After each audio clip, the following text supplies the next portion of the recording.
Hi everyone, welcome to our physics class. അപ്പോൾ നമ്മുടെ Leeds അക്കാഡമിയുടെ next physics ക്ലാസ്സിലേക്കാണ് നമ്മൾ പോകുന്നത്. നമ്മൾ റിഫ്ലക്ഷൻ ഓഫ് ലൈറ്റ് ആയിരുന്നു പഠിച്ചുകൊണ്ടിരുന്നത് അല്ലേ? അപ്പോൾ റിഫ്ലക്ഷൻ ഓഫ് ലൈറ്റിൻ്റെ ഇനിയൊരു കുറച്ച് ഭാഗം കൂടി നിങ്ങൾക്ക് ഈ ചാപ്റ്ററിൽ പഠിക്കാനുള്ളൂ. കഴിഞ്ഞ ഭാഗത്ത് നമ്മൾ എങ്ങനെയാണ് സ്ഫെറിക്കൽ മിറേഴ്സ് ഉണ്ടാകുന്നത്, അവരുടെ പ്രത്യേകത എന്താണ്, അതിലുണ്ടാകുന്ന ഇമേജസിൻ്റെ ക്യാരക്ടേഴ്സ് എന്തൊക്കെയാണ് എന്ന് നമ്മൾ പഠിച്ചു. ഇനി അതിൻ്റെ ചെറിയ യൂസസും അതേപോലെ തന്നെ എങ്ങനെ നമുക്ക് ഈ ഇമേജസ് ഒക്കെ ഉണ്ടായാൽ അതിൻ്റെ എത്ര ദൂരത്താണ് ഇത് ഉണ്ടാകുന്നത്, അതിന് എന്തുമാത്രം ഉയരമുണ്ടാകും എന്നൊക്കെ കാൽക്കുലേറ്റ് ചെയ്യാനുള്ള ചെറിയ ചെറിയ ഇക്വേഷൻസും കൂടിയാണ് നമുക്കിനി ഈ പാഠത്തിൽ പഠിക്കാനുള്ളത്. സോ നമുക്ക് നെക്സ്റ്റ് ഭാഗത്തിലേക്ക് പോകാം. നമ്മളപ്പോൾ കോൺകേവ് മിറേഴ്സ് എന്താണെന്ന് പറഞ്ഞു, അതിൻ്റെ ഇമേജസ് എങ്ങനെയാണ് ഉണ്ടാകുന്നതെന്നൊക്കെ നമ്മൾ കഴിഞ്ഞ ക്ലാസ്സിൽ പറഞ്ഞു. ഇനി അതിൻ്റെ യൂസസും കൂടെ നമുക്ക് നോക്കാനുണ്ട്. കോൺകേവ് മിറേഴ്സിൻ്റെ യൂസസ് എന്തിനൊക്കെ വേണ്ടി നമ്മൾ ഈ കോൺകേവ് മിററുകൾ ഉപയോഗിക്കും. അപ്പോൾ ഫസ്റ്റ് എന്ന് പറയുന്നത് സോളാർ കോൺസെൻട്രേറ്റേഴ്സ് ആയിട്ട് അത് ഉപയോഗിക്കും. സോളാർ കോൺസെൻട്രേറ്റേഴ്സ് എന്നൊക്കെ പറഞ്ഞു കഴിഞ്ഞാൽ അല്ലെങ്കിൽ സോളാർ ഫർണേസുകളിൽ ഇത് ഉപയോഗിക്കും. സോളാർ ഫർണേസ് എന്ന് പറഞ്ഞു കഴിഞ്ഞാൽ ഇങ്ങനെ ഒരു കോൺകേവ് മിറർ അവിടെ വെച്ചിട്ടുണ്ടാവും. എന്നിട്ട് നമുക്കറിയാം സൂര്യരശ്മികൾ ഇഷ്ടംപോലെ കിട്ടുന്നതാണ് അല്ലേ? അപ്പോൾ സൂര്യരശ്മികൾ ഇങ്ങനെ വന്ന് പതിക്കും. അപ്പോൾ ദൂരത്തുനിന്ന് വരുന്നതായതുകൊണ്ട് തന്നെ എല്ലാം പാരലായിട്ടായിരിക്കും വരിക. അപ്പോൾ ഇത് നമ്മുടെ പ്രിൻസിപ്പൽ ആക്സിസ് ആണെന്ന് വിചാരിച്ചോളൂ. എല്ലാം പ്രിൻസിപ്പൽ ആക്സിസിന് ഇങ്ങനെ പാരലായിട്ട് വന്ന് പതിക്കും. നമുക്കറിയാം ഇങ്ങനെ പാരലായിട്ട് വരുന്ന റേസ് ഒക്കെ എങ്ങോട്ടാണ് പോവുക? എല്ലാം നമ്മുടെ ഫോക്കസിൽ കൂടിയാണ് പോവുക അല്ലേ? ഇതും ഫോക്കസിൽ കൂടെ പോവും, ഇതും ഫോക്കസിൽ കൂടെ പോവും, ഇതും ഫോക്കസിൽ കൂടെ പോവും, ഇതും ഫോക്കസിൽ കൂടെ പോവും. അങ്ങനെ ഈ സൂര്യരശ്മികളെല്ലാം കൂടെ എന്തിൽ കൂടെ പോവും? ഫോക്കസിൽ കൂടെ പോവും. അപ്പോൾ ഈ സൂര്യരശ്മികളെല്ലാം ഫോക്കസിൽ കൂടെ പോകുമ്പോൾ നമുക്കറിയാം അവിടെ വളരെ ചൂട് വളരെ കൂടുതലായിരിക്കും അല്ലേ? അപ്പോൾ ഞാൻ ഫോക്കസിൻ്റെ അവിടെ എന്തെങ്കിലും ചൂടാക്കാനുള്ള ഒരു സാധനം വെച്ച് കഴിഞ്ഞാൽ എനിക്ക് എന്ത് ചെയ്യാൻ പറ്റും? പെട്ടെന്ന് ചൂടാക്കാൻ പറ്റും. ബാക്കിയുള്ളവർക്ക് വെക്കുന്നതിനെക്കാട്ടിയും വളരെ സ്പീഡിൽ എനിക്ക് എന്ത് ചെയ്യും? ചൂടായി കിട്ടും. അപ്പം അങ്ങനെയുള്ള സാധനങ്ങളെയാണ് നമ്മൾ സോളാർ കോൺസെൻട്രേറ്റേഴ്സ് എന്ന് വിളിക്കുക. അപ്പം അങ്ങനെ സോളാർ കോൺസെൻട്രേറ്റേഴ്സിൽ നമ്മൾ ഉപയോഗിക്കുന്ന ഒരു സാധനമാണെന്ത്? Concave mirrors. സോളാർ ഫർണേസുകളിലൊക്കെ ഉപയോഗിക്കുന്നു. ഇനി അടുത്തത് വെഹിക്കിൾസിന്റെ ഹെഡ്ലൈറ്റിൽ ഉപയോഗിക്കും. നിങ്ങൾ വെഹിക്കിൾസിന്റെ ഹെഡ്ലൈറ്റ് ഒക്കെ ഒന്ന് പോയി നോക്കുക. കാരണം നമുക്ക് കാണാൻ കിട്ടുന്ന സാധനമാണല്ലോ അതൊക്കെ. അതിൻ്റെ ഉള്ളിൽ ഒരു സിൽവർ കളറിൽ ഇരിക്കുന്ന സാധനം കണ്ടിട്ടില്ലേ? അതിലാണ് ബൾബ് വെച്ചിരിക്കുന്നത്. അപ്പോൾ ഇങ്ങനെ കുഴിഞ്ഞിട്ട് ഇവിടെ ആയിരിക്കും നിങ്ങൾക്ക് ബൾബ് കാണാൻ പറ്റുക. അപ്പോൾ ഈ കുഴിഞ്ഞിരിക്കുന്ന ഭാഗം സിൽവർ കളറിലായിരിക്കും ഉണ്ടാവുക. അപ്പോൾ അതെന്ന് പറയുന്ന ഒരു കോൺകേവ് മിററാണ്. അപ്പോൾ കോൺകേവ് മിററിന്റെ രണ്ടാമത്തെ ഉപയോഗം എന്ന് പറഞ്ഞാൽ അത് ഹെഡ്ലൈറ്റ്സിൽ ഉപയോഗിക്കും. ഇനി മൂന്നാമത്തത് നോക്കൂ, വാഹനങ്ങളുടെ ഹെഡ്ലൈറ്റ് ആയിട്ട് നമ്മൾ അതിനെ ഉപയോഗിക്കുന്നു.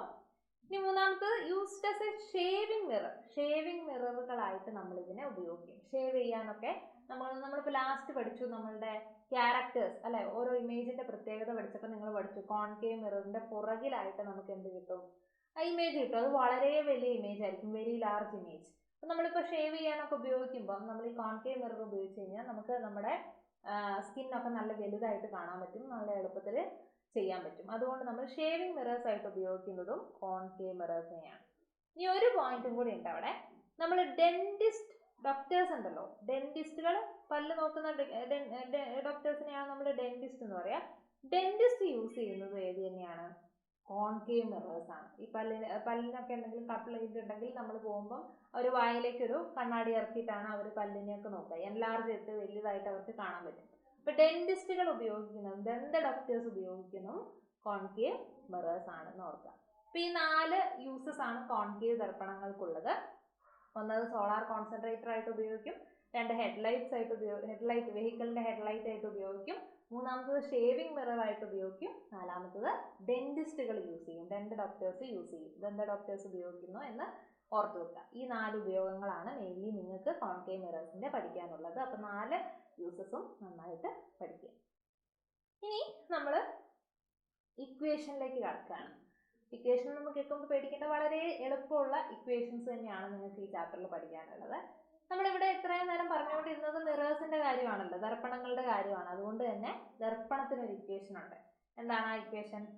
1/f = 1/u + 1/v. ഇതാണ് മിററിന്റെ equation. 1/f = 1/u + 1/v. F എന്ന് പറയുന്നത് എന്താണ്? ഫോക്കൽ ലെങ്ത് അല്ലെങ്കിൽ ഫോക്കസ് ദൂരമാണ്. വി എന്ന് പറയുന്നത് ഇമേജിലേക്കുള്ള ദൂരമാണ്. ഇമേജിലേക്കുള്ള ദൂരം എന്ന് പറഞ്ഞാൽ ഇവിടെ ഇങ്ങനെ കണ്ണാടി വെച്ചിട്ടുണ്ടെങ്കിൽ ഇവിടെയാണ് ഞാൻ ഒബ്ജക്റ്റ് വെക്കുന്നത്, ഇവിടെയാണ് ഇമേജ് കിട്ടിയതെന്ന് വിചാരിക്കാം. അപ്പോൾ ഈ ഇമേജിലേക്ക് കണ്ണാടിയിൽ നിന്നുള്ള ഈ ദൂരം, കണ്ണാടിയിൽ നിന്ന് ഈ ഇമേജ് വരെയുള്ള ദൂരത്തിനെയാണ് നമ്മൾ എന്ത് പറയുക, ഇമേജ് ഡിസ്റ്റൻസ് എന്ന് പറയും. വി എന്ന് പറയുന്ന ലെറ്റർ കൊണ്ട് സിംബലൈസ് ചെയ്യുന്ന ഇമേജ് ഡിസ്റ്റൻസ് അല്ലെങ്കിൽ പ്രതിബിംബത്തിലേക്കുള്ള ദൂരമാണ്. ഇനി അതാണ് വി. ഓക്കെ, ഇനി ഇത് നമ്മുടെ വസ്തുവിലേക്കുള്ള ദൂരമാണ്, കണ്ണാടിയിൽ നിന്ന് വസ്തുവിലേക്കുള്ള ദൂരം. അതിനെയാണ് നമ്മൾ ഏത് ലെറ്റർ വെച്ചാൽ യു വെച്ചിട്ട് കാണിക്കുന്നത്. അപ്പോൾ യു എന്ന് പറഞ്ഞാൽ ഒബ്ജക്റ്റ് ഡിസ്റ്റൻസ് ആണ്, വസ്തുവിലേക്കുള്ള ദൂരം. നമ്മൾ ഈ മിറർ ഇക്വേഷൻ പഠിക്കുക, 1/f = 1/u + 1/v. എഫ് എന്താണ്, യു എന്താണ്, വി എന്താണ് നോക്കാം. ഇനി ഇതിനെ തന്നെ ഒന്ന് ചുരുക്കി കഴിഞ്ഞാൽ നമുക്ക് എളുപ്പത്തിൽ എഫ് കണ്ടുപിടിക്കാം, ഫോക്കൽ ലെങ്ത് കണ്ടുപിടിക്കാം. F = u × v / u + v. ഇതേ ഇക്വേഷനെ ഒന്ന് റീഅറേഞ്ച് ചെയ്ത് എഴുതുന്നതാണിത്. വേറെ വ്യത്യാസമൊന്നുമില്ല, രണ്ട് ഇക്വേഷൻ ഒന്നുമല്ല, ഒറ്റ ഇക്വേഷൻ തന്നെയാണ്, നമ്മളൊന്ന് മാറ്റി എഴുതിയെന്ന് മാത്രം. So F = u × v / u + v. ഇത് നേരെ കൊടുത്തു കഴിഞ്ഞാൽ നിങ്ങൾക്ക് എന്ത് കിട്ടും, ഫോക്കൽ ലെങ്ത് കിട്ടും. അപ്പോൾ ഈ രണ്ട് ഇക്വേഷൻസ് ഒന്ന് പഠിച്ചു വെക്കാം. 1/f = 1/u + 1/v. f = u × v / u + v. Problems ആണ് മെയിൻലി ഈ സെക്ഷനിൽ ചോദിക്കുക, അപ്പോൾ പ്രോബ്ലംസ് ചെയ്ത് പഠിക്കുക. ഇനി അടുത്തത് ന്യൂ കാർട്ടീഷ്യൻ സൈൻ കൺവെൻഷൻ ആണ്. ഈ ന്യൂ കാർട്ടീഷ്യൻ സൈൻ കൺവെൻഷൻ നമ്മൾ ഉപയോഗിക്കുന്നത്, നമ്മളിപ്പോൾ ഞാൻ പറഞ്ഞ പോലെ പ്രോബ്ലം ചെയ്യണം നമുക്ക്, അല്ലേ? അപ്പോൾ പ്രോബ്ലം ചെയ്യുമ്പോൾ നമ്മൾ എന്തൊക്കെ എടുക്കുന്നുണ്ട്, ഫോക്കൽ ലെങ്ത് എടുക്കുന്നുണ്ട്, ഒബ്ജക്റ്റിലേക്കുള്ള ഡിസ്റ്റൻസ് എടുക്കുന്നുണ്ട്, ഇമേജിലേക്കുള്ള ഡിസ്റ്റൻസ് എടുക്കുന്നുണ്ട്. അപ്പോൾ ഇതൊക്കെ എടുക്കുമ്പോൾ നമ്മൾ ചുമ്മാ 10 സെന്റിമീറ്റർ 20 സെന്റിമീറ്റർ ഒന്നും എടുത്താൽ പോരാ, അതിന് ചെറിയ ചിഹ്നങ്ങളും കൂടെ ഇട്ട് കൊടുക്കണം. അപ്പോൾ എങ്ങനെയാണ് നമ്മൾ ഇതിന്റെ ചിഹ്നങ്ങൾ ഇടുക എന്ന് നമുക്ക് എല്ലാവരും ഒരേപോലെ ഇടണമല്ലോ. എനിക്കിപ്പോൾ പ്ലസ് ഇടാൻ ഇഷ്ടമായി, അപ്പോൾ ഞാൻ പ്ലസ് ഇട്ടു. നിങ്ങൾക്ക് മൈനസ് ഇടാൻ ഇഷ്ടമാണ്, അപ്പോൾ നിങ്ങൾ മൈനസ് ഇട്ടു. അങ്ങനെയാണോ? അല്ല, എല്ലാവരും ഒരേപോലെ ഇട്ടാലേ നമുക്ക് ഒരേപോലെ കിട്ടുള്ളൂ. അപ്പോൾ അതിന് വേണ്ടിയിട്ട് ഉള്ള ഒരു രീതിയാണ് ന്യൂ കാർട്ടീഷ്യൻ സൈൻ കൺവെൻഷൻ അല്ലെങ്കിൽ കാർട്ടീഷ്യൻ ചിഹ്ന രീതി എന്ന് പറയും. അപ്പോൾ ഇതിൽ നിങ്ങളുടെ കണ്ണാടി ഇവിടെ വെച്ചിരിക്കുകയാണ് എന്ന് വിചാരിച്ചോളൂ. ഈ കാണിച്ചിരിക്കുന്നത് ഒരു മിററാണ്. ഈ കണ്ണാടിയുടെ ഇടത് ഭാഗത്തേക്കാണ് നിങ്ങൾ അളവുകൾ എടുക്കുന്നതെങ്കിൽ, ഇടത് ഭാഗത്തേക്കാണ് ഇപ്പോൾ നമ്മൾ ഡിസ്റ്റൻസ് എടുക്കുന്നതെങ്കിൽ അതൊക്കെ എന്തായിരിക്കും, നെഗറ്റീവ് ആയിരിക്കും. ഇപ്പോൾ നിങ്ങൾ ഇമേജ് ഡിസ്റ്റൻസ് എടുക്കുകയാണെങ്കിൽ അല്ലെങ്കിൽ ഒബ്ജക്റ്റ് ഡിസ്റ്റൻസ് എടുക്കുകയാണ്, ഒബ്ജക്റ്റ് ഇടത് ഭാഗത്താണ് ഇരിക്കുന്നതെങ്കിൽ അത് നെഗറ്റീവ് ആയിരിക്കും. 10 സെന്റിമീറ്റർ എന്ന് പറഞ്ഞാൽ -10 ആയിരിക്കും.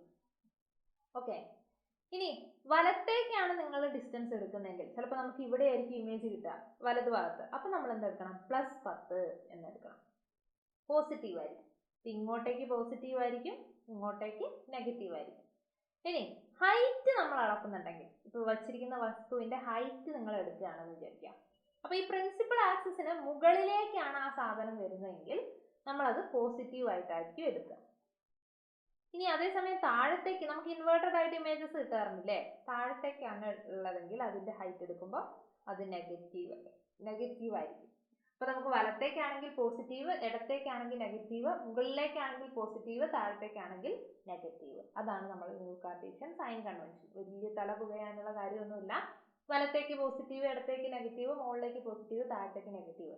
ഇത്രയും കാര്യങ്ങളൊന്ന് ഓർത്ത് വെച്ച് കഴിഞ്ഞാൽ നിങ്ങൾക്ക് എളുപ്പത്തിൽ പ്രോബ്ലം ചെയ്യാം. അപ്പോൾ പ്രോബ്ലം ചെയ്യുമ്പോൾ നിങ്ങൾക്ക് ചിലപ്പോൾ പറഞ്ഞിട്ടുണ്ടാവും, കണ്ണാടിയുടെ മുൻഭാഗത്തായിട്ടാണ് ഒരു വസ്തു വെച്ചിരിക്കുന്നത് എന്ന് പറഞ്ഞാൽ അപ്പോൾ എവിടെയായി, ഇങ്ങോട്ടായി. എത്ര, ഇപ്പോൾ ഒരു 6 സെന്റിമീറ്റർ മുന്നിലേക്കായിട്ടാണ് വെച്ചിരിക്കുന്നത്. അപ്പോൾ മുൻഭാഗത്താണ്, അപ്പോൾ അതെന്തായിരിക്കും, -6 ആയിരിക്കും. അപ്പം നമ്മൾ അങ്ങനെയും കൂടെ ഒരു ലോജിക്ക് നമ്മൾ അതിൽ നിന്ന് ഉണ്ടാക്കണം. വെറുതെ ചിഹ്നങ്ങൾ മാത്രം പഠിച്ചു പോയാൽ പോരാ, എങ്ങനെയാണത് പ്രയോഗിക്കുന്നതെന്നും കൂടെ നമ്മൾ ചെയ്തു നോക്കണം. ഓക്കെ, അപ്പോൾ അതാണ് ന്യൂ കാർട്ടീഷ്യൻ സൈൻ കൺവെൻഷൻ.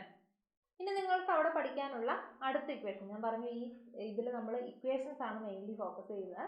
അപ്പം നെക്സ്റ്റ് പഠിക്കാനുള്ള ഒരു ഇക്വേഷൻ എന്ന് പറയുന്നത് അല്ലെങ്കിൽ പോർഷൻ എന്ന് പറയുന്നത് മാഗ്നിഫിക്കേഷൻ അല്ലെങ്കിൽ ആവർത്തനമാണ്.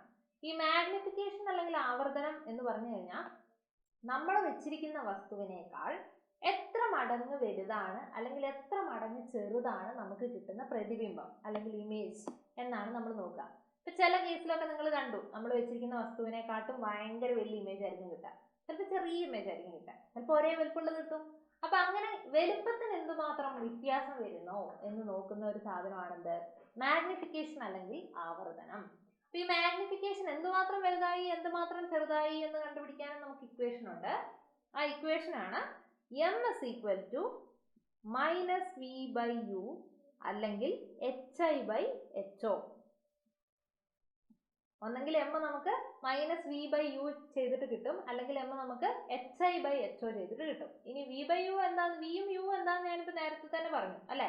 ഒബ്ജക്റ്റ് ഡിസ്റ്റൻസും ഇമേജ് ഡിസ്റ്റൻസും ആണ്. വസ്തുവിലേക്കുള്ള ദൂരവും പ്രതിബിംബത്തിലേക്കുള്ള ദൂരവുമാണ് യുവും വിയും.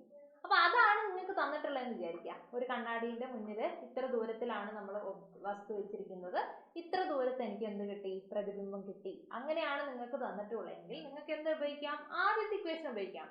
M S equal to -v/u ചെയ്ത് കഴിഞ്ഞാൽ നിങ്ങൾക്ക് എന്ത് കിട്ടും, ആവർത്തനം അല്ലെങ്കിൽ മാഗ്നിഫിക്കേഷൻ കിട്ടും. ഇനി ചില സമയത്ത് നിങ്ങൾക്ക് ഉയരമായിരിക്കും തന്നിട്ടുണ്ടാവുക. ഞാൻ വെച്ചിരിക്കുന്ന വസ്തുവിന് 10 സെന്റിമീറ്റർ ഉയരമുണ്ട്, അതിന്റെ ഇമേജ് ഉണ്ടായി, അതിന് 2 സെന്റിമീറ്റർ ഉയരേ ഉള്ളൂ എന്ന് പറഞ്ഞു കഴിഞ്ഞാൽ നിങ്ങൾക്ക് എന്ത് ചെയ്താൽ മതി, അപ്പൊ hi/ho, M S equal to hi/ho എന്ന് പറയുന്ന ഈ രണ്ടാമത്തെ ഇക്വേഷൻ ഉപയോഗിക്കാം. ഉപയോഗിച്ചാലും നിങ്ങൾക്ക് കിട്ടുന്ന സാധനം ഒന്ന് തന്നെയാണ്, മാഗ്നിഫിക്കേഷൻ. ഇനി കുറച്ചും കൂടെ എന്ത് ചെയ്യും, ബുദ്ധിമുട്ടാക്കാൻ വേണ്ടി ഇവര് വിയും യുവും തരും. വിയും തന്നു യുവും തന്നു, അപ്പൊ മാഗ്നിഫിക്കേഷൻ കിട്ടി. എന്നിട്ട് നിങ്ങളോട് മാഗ്നിഫിക്കേഷൻ ഒന്നും ചോദിക്കില്ല, ചിലപ്പോൾ നിങ്ങളോട് ചോദിക്കും ഇമേജിന് എത്ര ഹൈറ്റ് ഉണ്ട് എന്ന് ചോദിക്കും. ഇമേജിന്റെ പ്രതിബിംബത്തിന്റെ ഉയരം എത്രയാണ് എന്ന് ചോദിക്കും. അപ്പൊ നിങ്ങൾ എന്ത് ചെയ്യുക, ഈ ഇക്വേഷൻ ഉപയോഗിക്കുക. നമ്മൾ ഇതെല്ലാം ഈ സമമാണെന്നാണല്ലോ നമ്മൾ പഠിച്ചത്. -v/u എന്ന് പറഞ്ഞാലും hi/ho എന്ന് പറഞ്ഞാലും ഒരേപോലെയാണെന്നല്ലേ പറഞ്ഞേ. അപ്പൊ അതങ്ങോട്ട് ഇക്വേറ്റ് ചെയ്യുക. അപ്പൊ v നിങ്ങൾക്കറിയാം, യു നിങ്ങൾക്കറിയാം, ho നിങ്ങൾക്കറിയാമെങ്കിൽ നിങ്ങൾക്ക് എന്ത് കണ്ടുപിടിക്കാം, hi കണ്ടുപിടിക്കാം. ഇനി വിയും യുവും hi/ho എന്ന് പറയുന്ന ഈ ഇക്വേഷൻ നിങ്ങൾ പഠിച്ചു. hiയും hoയും യുവും തന്നിട്ട് v കണ്ടുപിടിക്കാനാണെങ്കിൽ നിങ്ങൾക്ക് ഇത് തന്നെ ഉപയോഗിക്കാം. അപ്പൊ ഈ ഇക്വേഷൻസ് അങ്ങനെയും ഇങ്ങനെയും ഒക്കെ നിങ്ങൾക്ക് ചോദ്യം വരാം. എല്ലാ രീതിയിലും നിങ്ങൾ അത് പഠിച്ചു വെക്കണം. മെയിൻലി നിങ്ങൾ ഫോക്കസ് ചെയ്യുക ഇക്വേഷനാണ്. M is equal to -v/u അല്ലെങ്കിൽ hi/ho. v എന്താണ്, യു എന്താണ്, hi എന്താണ്, ho എന്താണെന്ന് പഠിക്കുക. hi എന്ന് പറഞ്ഞാൽ ഇമേജിന്റെ ഹൈറ്റ് ആണ്, പ്രതിബിംബത്തിന്റെ ഹൈറ്റ് ആണ്. ho എന്ന് പറഞ്ഞാൽ ഒബ്ജക്റ്റിന്റെ ഹൈറ്റ് ആണ്, വസ്തുവിന്റെ ഹൈറ്റ് ആണ്.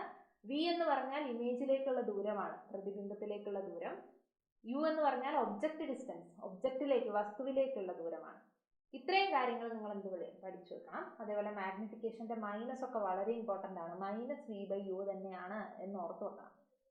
ഇനി കുറച്ച് കഴിയുമ്പോൾ നിങ്ങൾക്ക് ഇതിന്റെ ഒരു വേറെ രൂപം കൂടെ കാണാൻ പറ്റും. അപ്പൊ കൺഫ്യൂസ്ഡ് ആവരുത്. കണ്ണാടികൾ ഉള്ള ഇതില് മാഗ്നിഫിക്കേഷന്റെ കാര്യം പറയുമ്പോൾ അതിനൊരു മൈനസ് ഉണ്ട്. ഓക്കെ, മിറർ ആവുമ്പോൾ മിറർ മാഗ്നിഫിക്കേഷൻ എല്ലാം എം അല്ലേ, അതിനൊരു മൈനസും കൂടി ഉണ്ട്. ആ മൈനസിന്റെ എമ്മും കൂടി ഓർത്ത് വെക്കാം.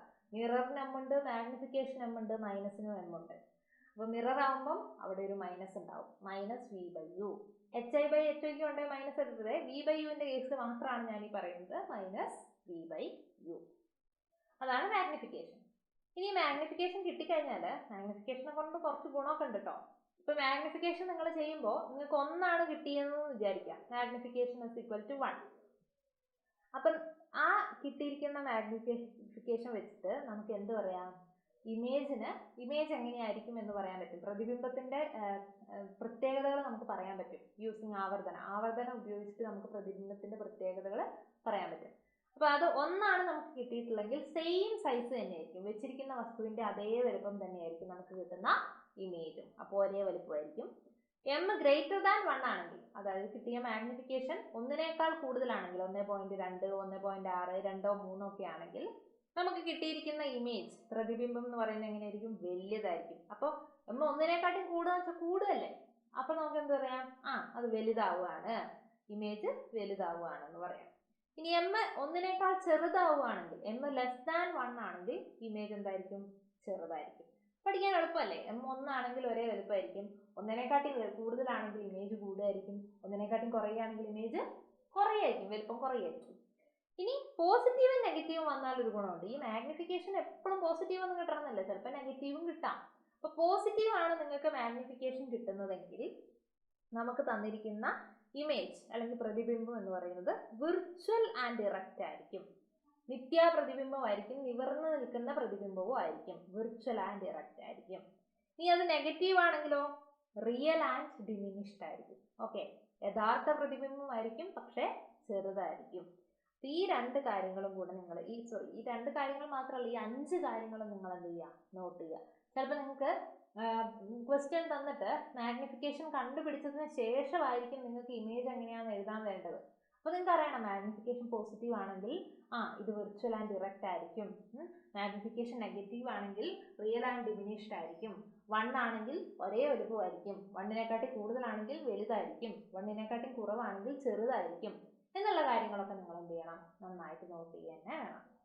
അപ്പോൾ അത്രയും കാര്യങ്ങളാണ് നമുക്ക് നമ്മുടെ ഈ റിഫ്ലക്ഷൻ ഓഫ് ലൈറ്റ് എന്ന് പറയുന്ന ചാപ്റ്ററിൽ പഠിക്കാനുള്ളത്. അപ്പം എനിക്ക് തോന്നുന്നു നമ്മുടെ ചാപ്റ്റർ നല്ല ഇത് തന്നെയായിട്ട് നമ്മൾ നല്ല എല്ലാ പോയിന്റ്സും ഇൻക്ലൂഡ് ചെയ്തിട്ട് തന്നെയാണ് നമ്മൾ ഇത്രയും ഡിസ്കസ് ചെയ്തിരിക്കുന്നത്. അപ്പോൾ ആ പോയിന്റ്സ് നന്നായിട്ട് നിങ്ങൾ പഠിക്കുക. എന്തെങ്കിലും ഡൗട്ട്സ് ഉണ്ടെങ്കിൽ നിങ്ങൾക്ക് എന്തായാലും ചോദിക്കാവുന്നതാണ്. അതുപോലെ തന്നെ നിങ്ങൾ നമ്മുടെ വീഡിയോസ് കണ്ടിട്ട് ലൈക്ക് ചെയ്യുക, ഇഷ്ടപ്പെട്ടെങ്കിൽ ലൈക്ക് ചെയ്യുക, അതേപോലെ സബ്സ്ക്രൈബ് ചെയ്യാനും മറക്കരുത്. താങ്ക്സ്.